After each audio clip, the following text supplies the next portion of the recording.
Shalom. Este é o segundo vídeo tutorial da trilogia que tem como tema a libertação do povo de Deus e os 10 mandamentos. Então, no primeiro vídeo tutorial, eu falei a respeito de Moisés, a sua chamada, a sua biografia e a sua relação com nosso Senhor Jesus Cristo. No vídeo de hoje, eu vou estar falando sobre Moisés diante de Faraó, as 10 pragas, as atitudes de Faraó com relação aos acontecimentos, né? A Páscoa, né? Saída do povo de Israel, dos hebreus, do Egito, a relação da Páscoa do Antigo Testamento com a Páscoa cristã, né? E os fatos decorrentes após a saída do povo dos hebreus da terra do Egito. Moisés atende o chamado de Deus, mas, diante da insegurança de Moisés, Deus fala para chamar também seu irmão Arão. Deus diz: eu estarei na sua boca e na boca dele, e ensinarei a vocês o que deverão fazer. Ele, Abraão, falará ao povo no lugar de você. Moisés e Arão iniciam a negociação com o faraó, pedindo a libertação do povo de Deus. Mas com a resistência do faraó em libertar o povo, Deus envia as 10 pragas, uma a uma, até que ele, faraó, amolece o coração e deixasse o povo de Deus ir embora. É interessante que o livro do Êxodo diz que Deus endureceu o coração de Faraó, para que ele não deixasse o povo ir. Por que Deus endurece o coração de Faraó? São Paulo vai dizer que existem os vasos de honra e os vasos de desonra. Vaso, ele se refere às pessoas que, embora frágeis, como vaso, né, como um vaso de perfume, que o frasco em si não tem valor, mas o seu conteúdo é precioso.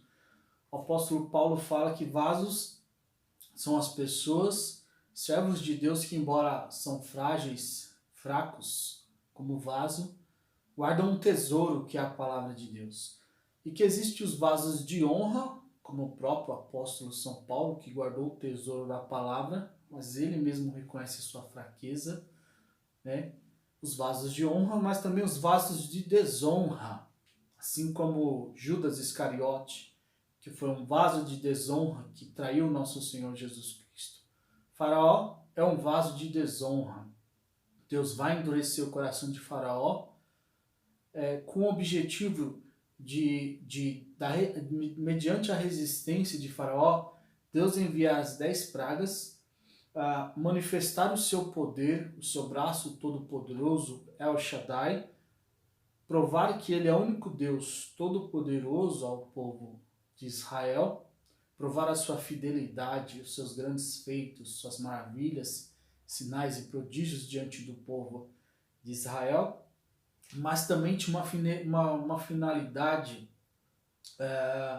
bilateral, não só para os hebreus, mas também contra os egípcios. Nós vamos ver que Deus ele envia as 10 pragas, não só para manifestar o seu poder sobre toda a criatura, né, diante dos hebreus, mas também para envergonhar as falsas divindades que existiam no Egito, né, as falsas divindades egípcias. Nós vamos conhecer cada uma delas e a sua relação com cada praga.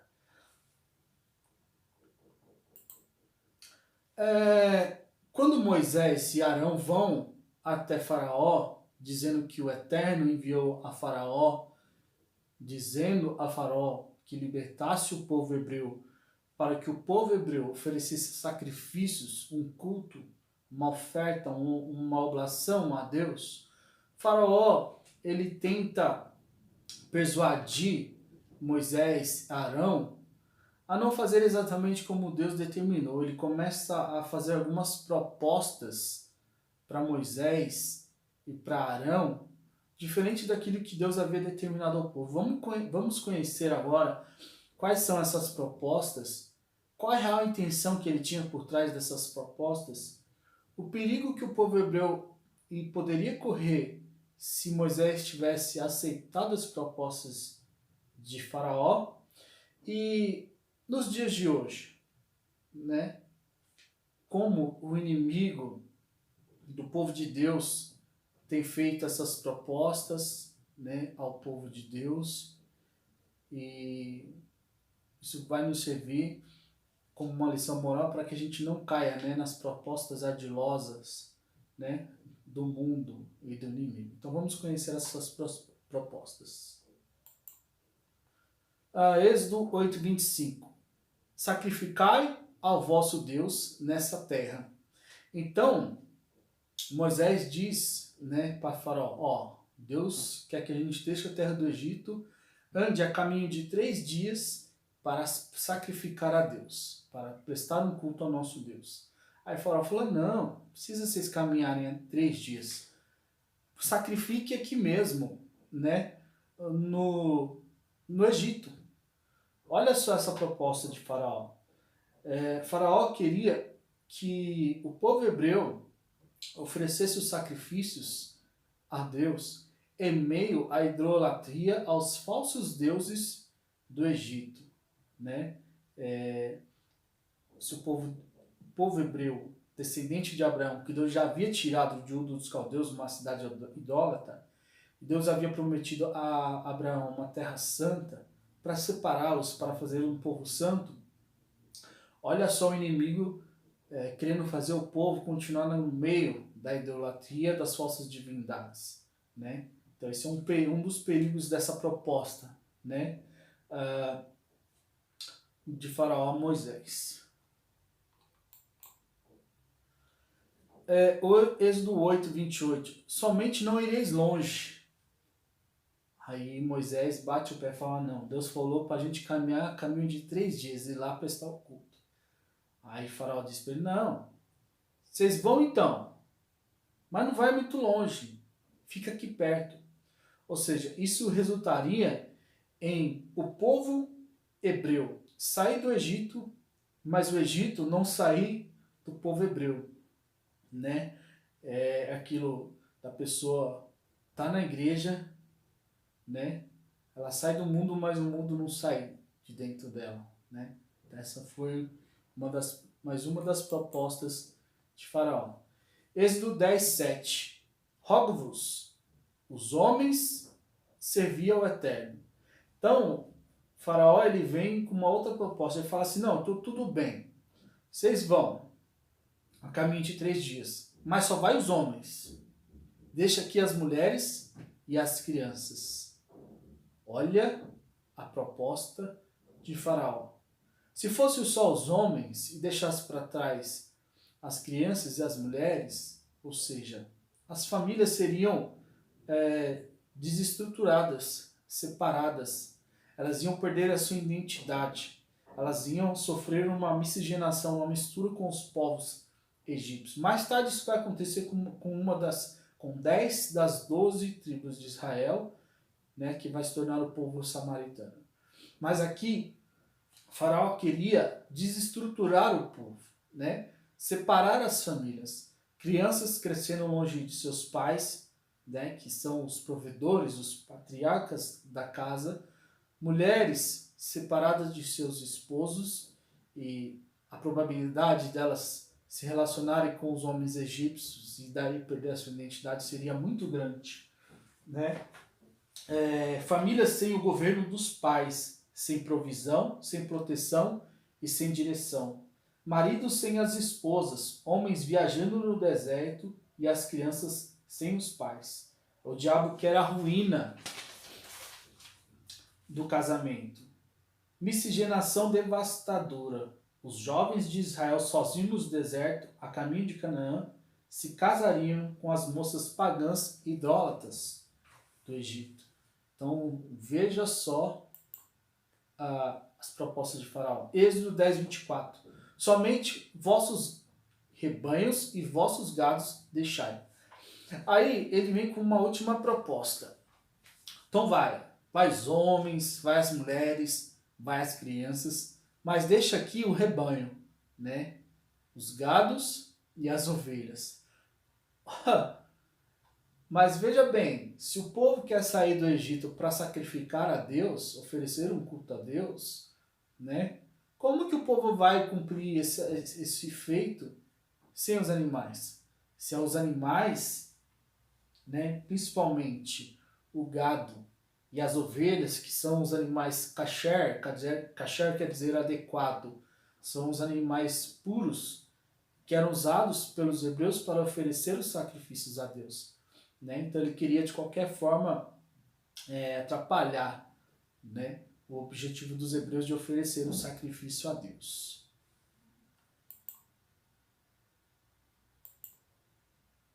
Agora nós vamos ver então as 10 pragas, né?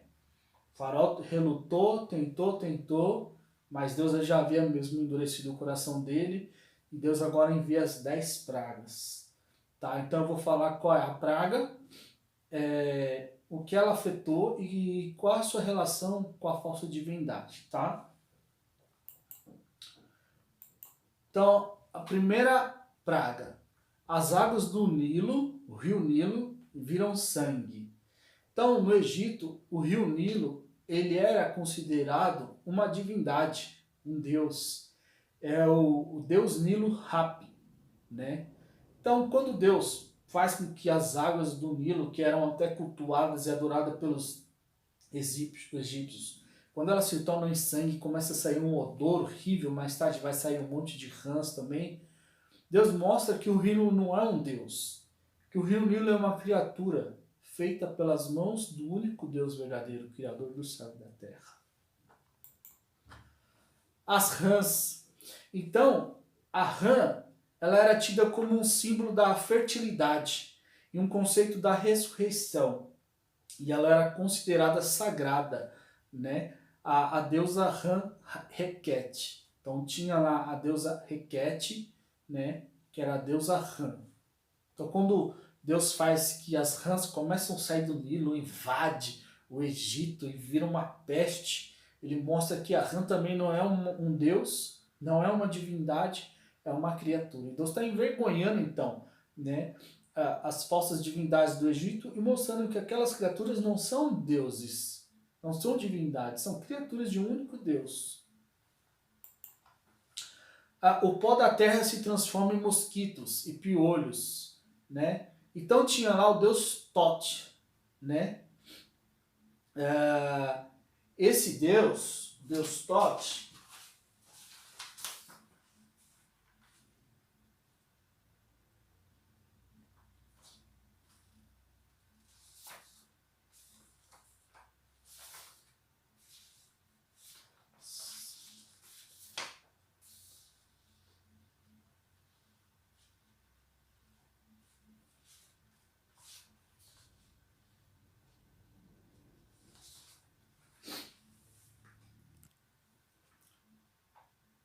então o deus Tote resultou em que no Egito tinha os sacerdotes magos, né?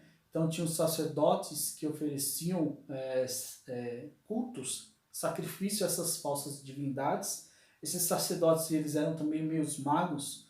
E quando Deus envia essa praga, né, o pó da terra se transforma em mosquitos e em piolhos, né? Esses sacerdotes magos, eles tentam imitar isso e também não conseguem, então são envergonhados, né? E tinha lá a divindade, né? Atribuía-se ao deus Tote a invenção da magia e das artes. Então, o deus Tote era o deus da magia e das artes. Esses sacerdotes magos cultuavam a esse deus, e quando Deus envia essa praga e que os sacerdotes não conseguem fazer, eles são envergonhados diante do deus Tote. Depois, a peste das moscas, né? Que iria envergonhar o deus Ptah. Enquanto enxames de moscas invadiram os lares dos egípcios, israelitas não foram atingidos pela praga. Ou seja, essas pragas elas atingiam apenas os hebreus. Essas pragas atingiam apenas os egípcios E os hebreus não. Então eles podiam ver que era uma evidência que havia a mão de Deus ali, que era uma praga que atingia pontualmente apenas os egípcios, né? E essa praga, né, ela vai envergonhar o Deus Ptah, criador, né, e senhor da magia, né? Depois a peste sobre os bois e vacas, né? E lá no Egito tem o deus Apis.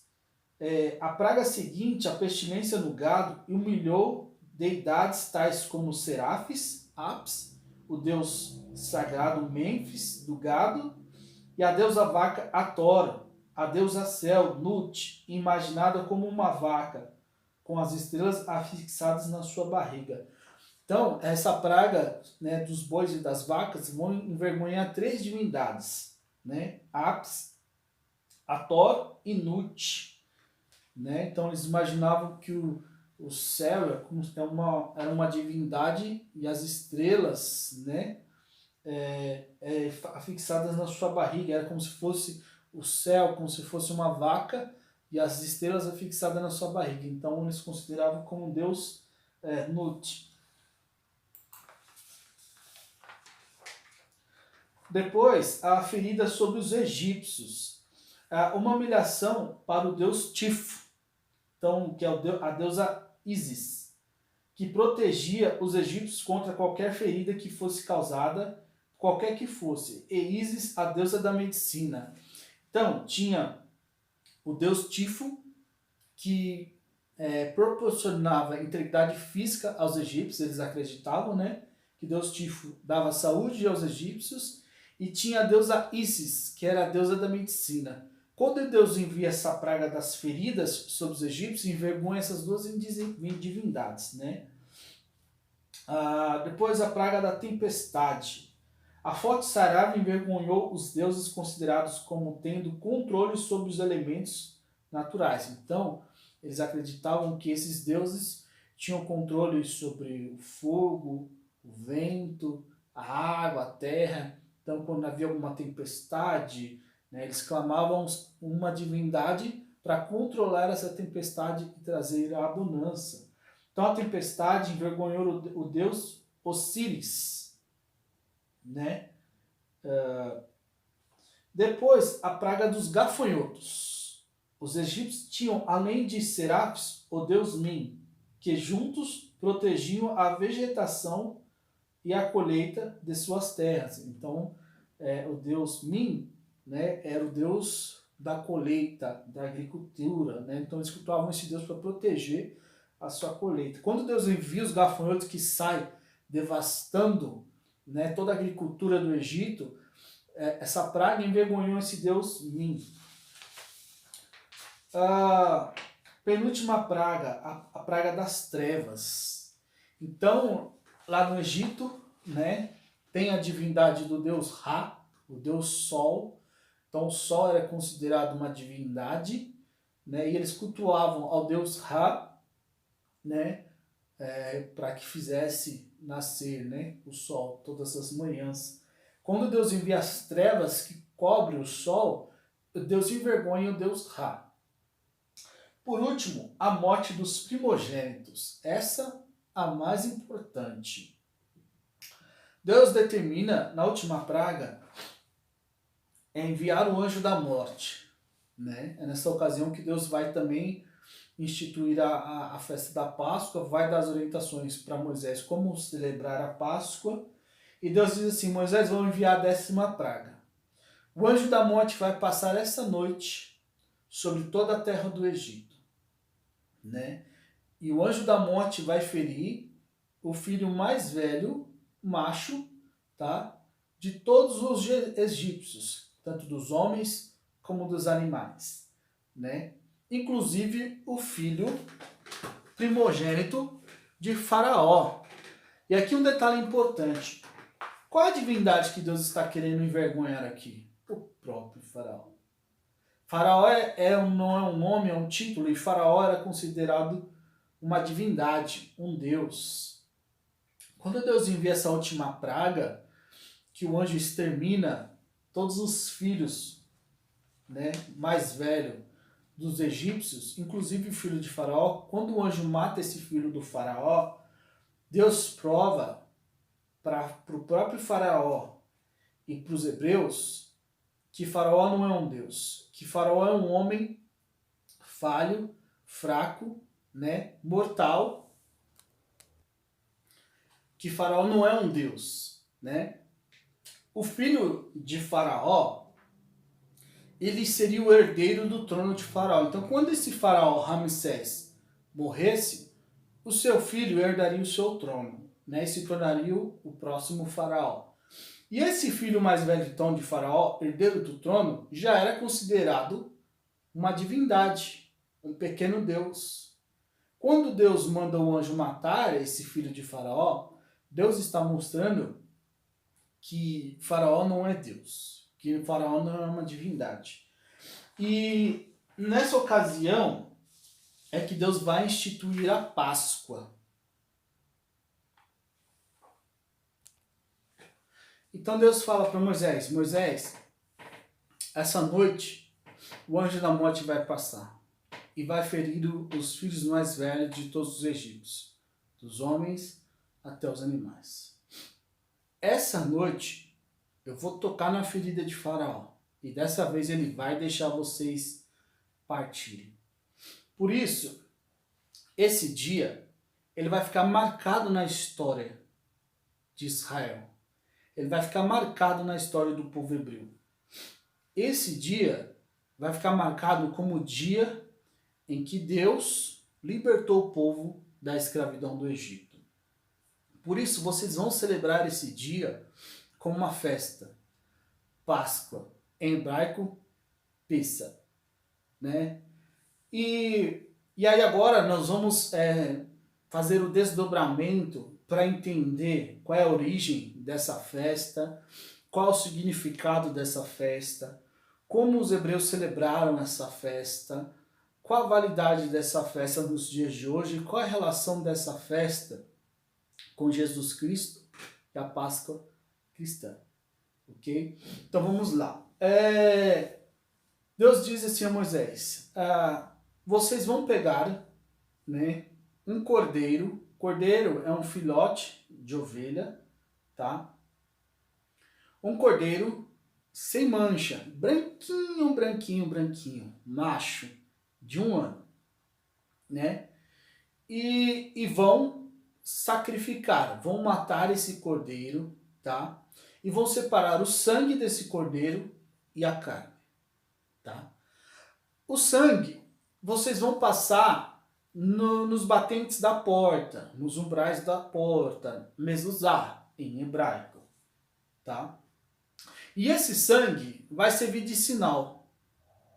Quando o anjo da morte passar a noite matando todos os filhos mais velhos dos egípcios, a casa que o anjo vê que tem o sangue no batente, na mezuzá, quando o anjo vê esse sangue, ele vai saber que nessa casa mora o povo hebreu. E ele não vai entrar e não vai matar o filho mais velho. Então esse sangue vos servirá de sinal e de proteção. Vai pegando os detalhes. A carne vocês vão assar, não vai comer a gordura, vocês vão assar a carne desse cordeiro e vão comer. Se o cordeiro for muito grande para uma família só, família muito pequena, vocês vão comer junto com a família vizinha, né? Vão fazer isso essa noite. Vamos fazer isso com os pés calçados, né? Com a sandália nos pés, com o cajado na mão, cobertos com a capa, né? Apressadamente. Porque depois disso, tá? Depois que o anjo passar, eu vou tocar na ferida de Faraó e ele vai deixar vocês sair. Então vocês vão sair às pressas do Egito, certo? Então vocês vão fazer isso. Esta é a festa de Páscoa, no hebraico, Kage Pessa, né? Kage, festa, Pessa, Páscoa, certo? Agora, e essa vai ser uma festa imemorial que vai marcar o dia da liberdade dos hebreus da escravidão do Egito. É por isso que os judeus até hoje chamam a festa de Pessa, Kage Pessa, como a festa da liberdade, certo? Agora, qual é a origem disso? Isso não surgiu ali, naquele exato momento, tá? Vamos entender isso, tá? Então Deus disse, vocês vão comer o cordeiro com os pães ázimos. O que é o pão ázimo? É o pão sem fermento. Tá? Inclusive eu tenho até um aqui em mãos. Tá? Isso aqui é um pão ázimo. Tá? Parece uma bolacha de água e sal, um bolachão de água e sal. É um pão sem fermento, ou seja, é uma massa feita sem fermento, né? E ela é feita essa massa e antes dela entrar no processo de fermentação, ela é assada. Então esse é o pão ázimo, né? Só que quando Deus dá essas ordens para Moisés criar essa festa, Deus, é interessante que Deus, né, ele nos revela o sobrenatural, mas a partir de uma perspectiva comum do ser humano. Deus fala aos homens na linguagem humana. Então, Deus, ele revela o sobrenatural, mas a partir de elementos naturais. Então, Deus nos dá a conhecer o que ele iria fazer mais tarde a partir de um contexto histórico real daquela época. Então, eu vou explicar para vocês entenderem. Quando Deus determina a Moisés instituir a festa da Páscoa, já existia uma tradição judaica em que celebrava a Pessa, né?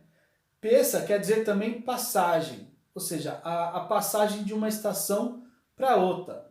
Já existia o Kage Amazote, que é a festa dos pães asmos, a festa do pão sem fermento. Então, o Kage Amazote era uma festa agrícola, primaveril, né? Separada, na qual os camponeses judeus, aqueles que viviam nos campos e eram agrícolas, né, eles celebravam o começo da colheita dos grãos. Então, quando havia essa passagem de uma estação para outra, quando era a chegada da primavera, os judeus camponeses celebravam o tempo da colheita. E celebravam com esse pão amazote, ou pão asmo.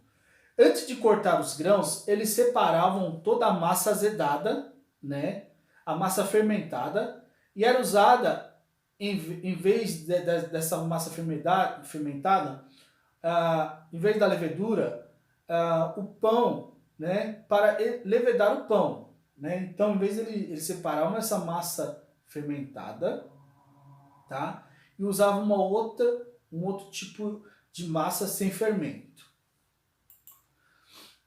Com o tempo, essas duas festas ficaram associadas com outro evento ocorrido na primavera. Qual é a outra festa? Havia entre os hebreus, né, as famílias camponeses, agrícolas, e as famílias que cuidavam de rebanhos, né? Os ovinos e os caprinos, as ovelhas e as cabras. Então tinha a família dos agrícolas e dos pastores, né? Então os camponeses faziam esse pão asmo e celebravam a chegada da primavera, a passagem, Pessa, de uma estação para outra. Os pastores, o que eles faziam? Eles pegavam um cordeiro, né, uma ovelhinha novinha, e sacrificavam a Deus em agradecimento a esse momento bom, né, de colheita, de abundância, de fartura. Então, só para vocês entenderem, na mesma época em que aconteceu a Páscoa lá no Egito, era dentro do calendário judaico a mesma época em que existia essa festa, né, de Pessa, de passagem de uma estação para outra, em que os camponeses faziam pão sem fermento e os pastores sacrificavam um cordeiro.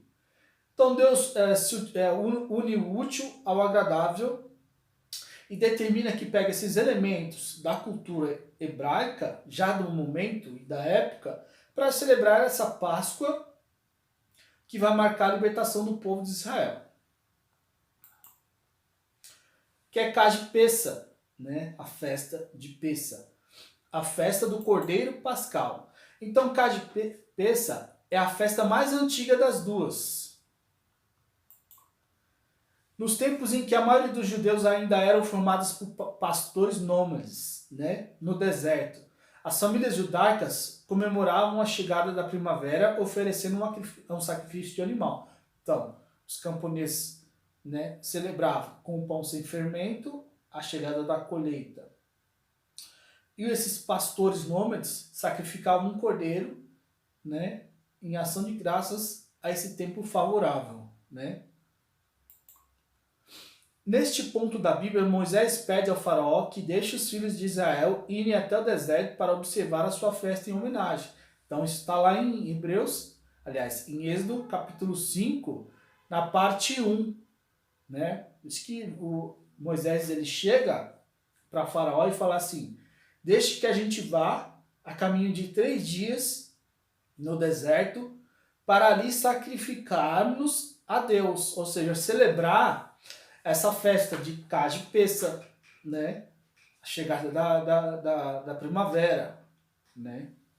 Era por isso que eles queriam sair do Egito. Este episódio antecedeu o efetivo êxito dos judeus do Egito. Então, a Cade Pessa é a festa do Cordeiro Pascal. E Cade Amazote, a festa do Pão Ázimo. Tudo bem até aqui? E agora, Deus então se utiliza desse mesmo momento, dessa mesma cultura, desse contexto histórico, para instituir a festa da Páscoa. E chegou a noite, né, o anjo da morte passou e exterminou os filhos mais velhos dos egípcios, inclusive o filho de Faraó, o herdeiro do trono. E aí Deus tocou na ferida de Faraó, e Faraó deixou então o povo partir. E o povo então saiu, né? Celebrou a festa de Pessa e saíram do Egito. Agora, o que essa festa ela tem a ver com a festa cristã?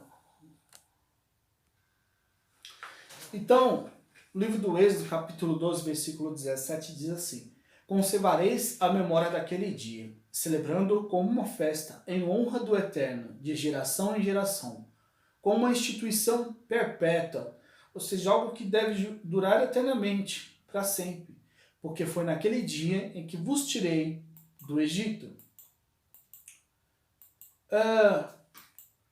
Qual a sua relação com a Páscoa, da Páscoa judaica com a Páscoa cristã?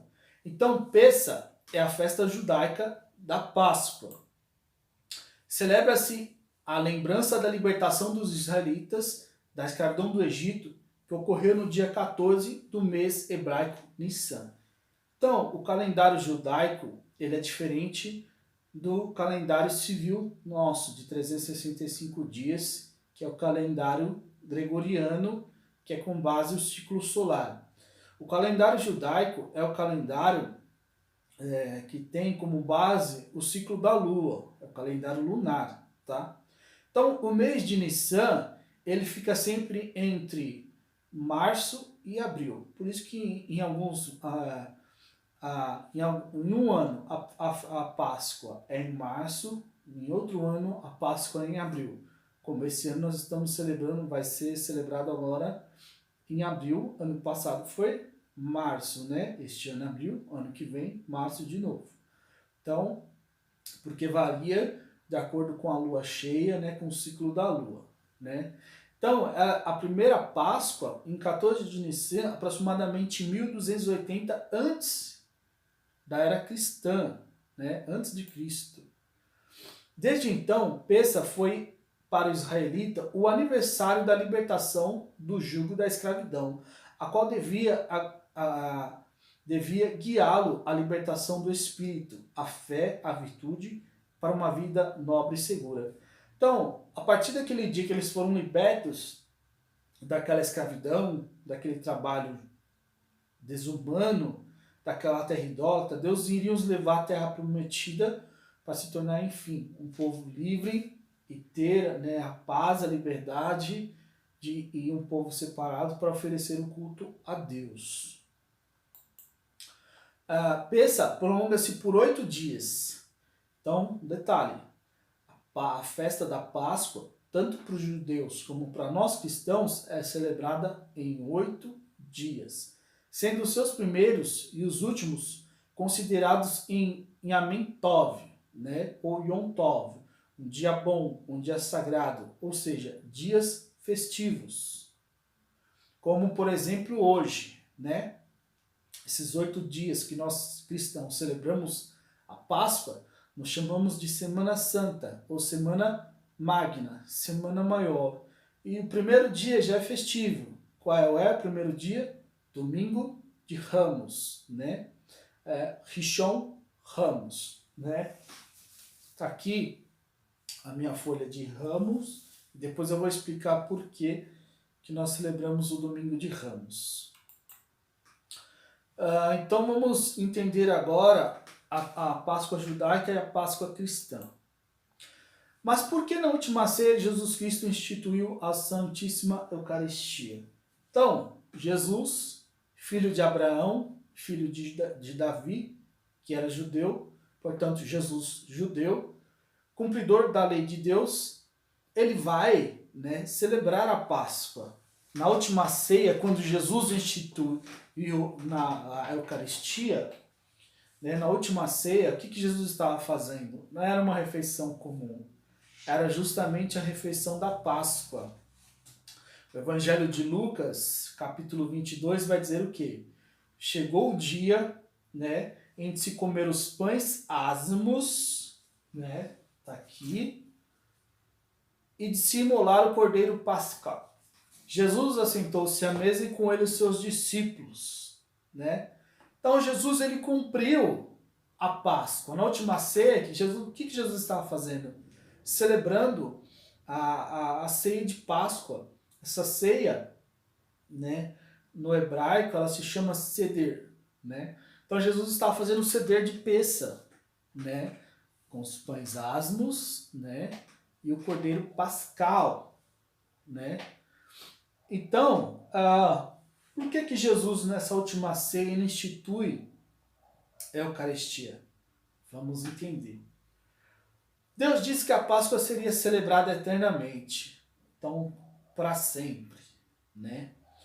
E aqui eu entrego para vocês mais uma pedra do quebra-cabeça. Vamos ver o que a Páscoa judaica tem a ver com a Páscoa cristã. Vamos ver o que aquele feito lá atrás no Antigo Testamento tem a ver com os dias de hoje.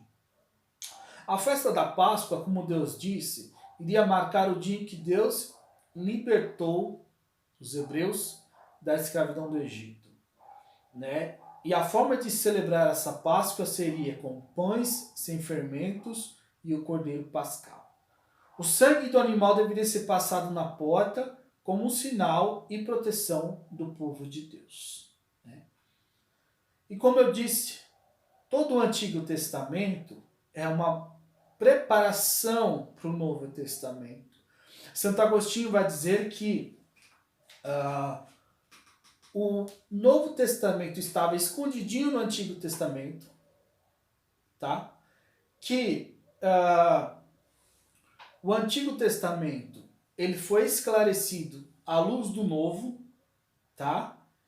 E que as profecias do Antigo se cumpriu no Novo. Então, o que aconteceu aqui, a gente vai entender a partir do momento que a gente leu aqui. O que aconteceu no Antigo Testamento, nós vamos entender a partir do momento que nós lemos o Novo Testamento, tá? O que iria acontecer mais tarde no Novo Testamento estava escondidinho aqui no Antigo Testamento. Então, aquela Páscoa que Deus instituiu apontava para a Páscoa cristã, né? Aquele cordeiro que foi morto, branquinho, sem mancha, apontava para Jesus. Eis o Cordeiro de Deus que tira o pecado do mundo. Agnus Dei, qui ebidere, né? Peccata mundi, né? aquele cordeiro sem mancha. Por que sem mancha? Apontava para Jesus, o cordeiro imaculado, sem pecado. Aquele cordeiro que foi morto apontava para o cordeiro pascal, que é Jesus Cristo. Aquele sangue que foi passado na porta, na mezuzá, que servia de sinal e proteção, apontava para o sangue de Jesus, que nos marca, né? É um sinal de que nós somos povo de Deus e que a morte não tem mais poder sobre nós. Ainda que a nossa carne pereça, como Jesus disse, quem crê em mim, ainda que esteja morto, viverá. Eu sou a ressurreição e a vida, disse Jesus. Então aquele sangue apontava para o sangue de Jesus, né? Aquela festa marcava a libertação do povo de Deus da escravidão do Egito. A Páscoa cristã é a festa da libertação do povo cristão da escravidão do pecado. Então essa Páscoa apontava para essa Páscoa.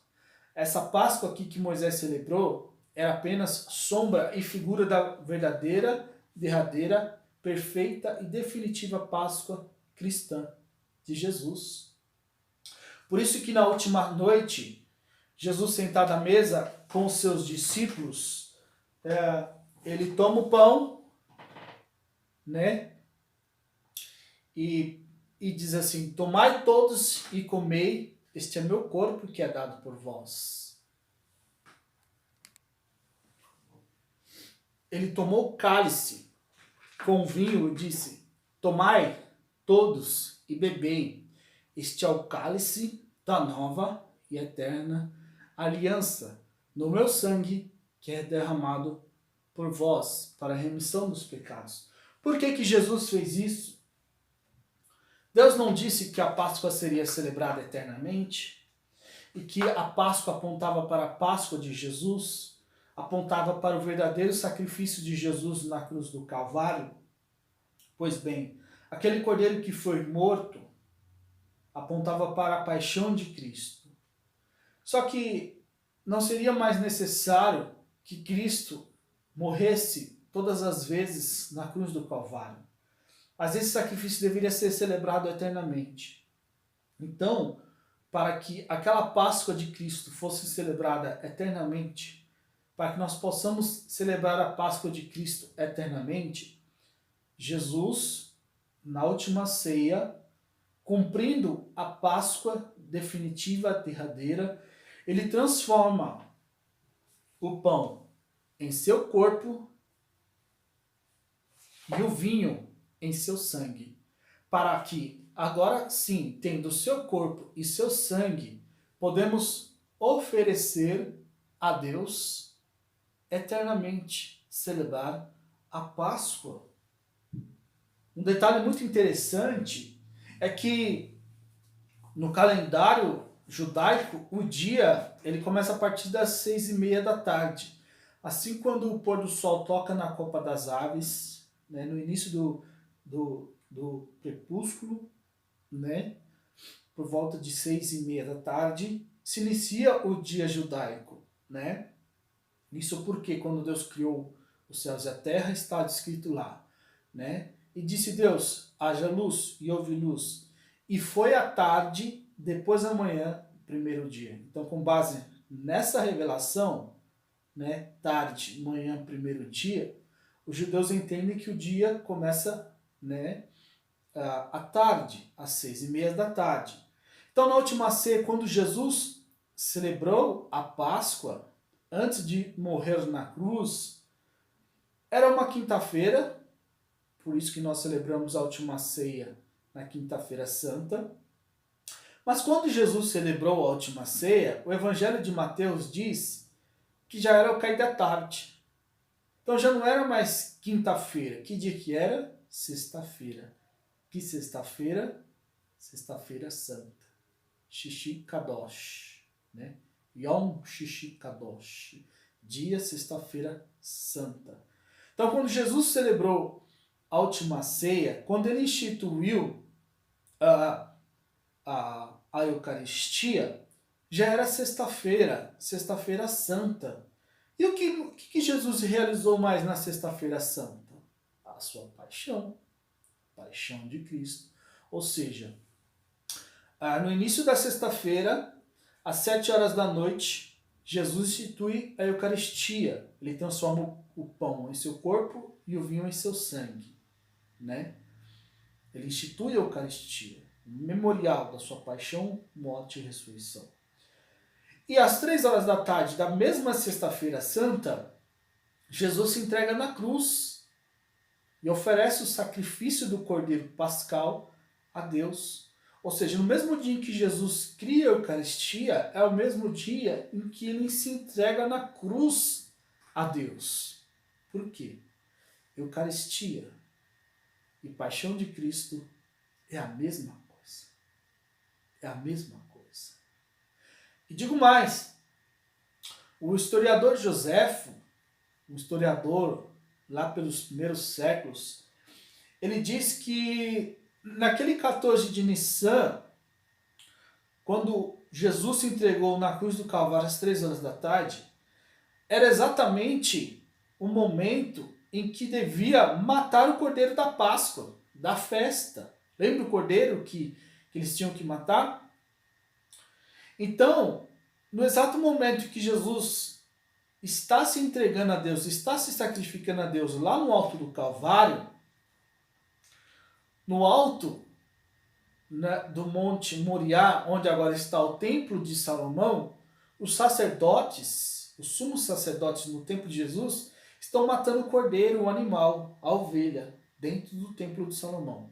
Então aqui no Monte Moriá, dentro do templo, né, dentro do Beit Mikdash, estão matando o cordeiro, né, a ovelhinha, para oferecer a Deus. E aqui no monte, na mesma região, no Monte Calvário, Jesus está se sacrificando a Deus. É no mesmo momento, é na mesma hora que Jesus está cumprindo, celebrando a Páscoa perfeita e definitiva a Deus. Isso não é coincidência. Isso é revelação, é Deus revelando o seu mistério, revelando que a Páscoa que Moisés celebrou no Antigo Testamento era apenas uma pista, uma sombra da Páscoa que Jesus celebrou na última ceia. Então, depois que o povo hebreu eles celebram a Páscoa, eles fogem do Egito, né?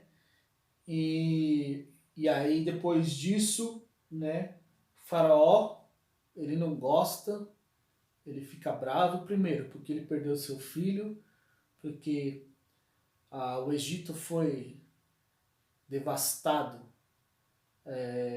pelas pragas e porque ele perdeu a sua mão de obra, os hebreus, né?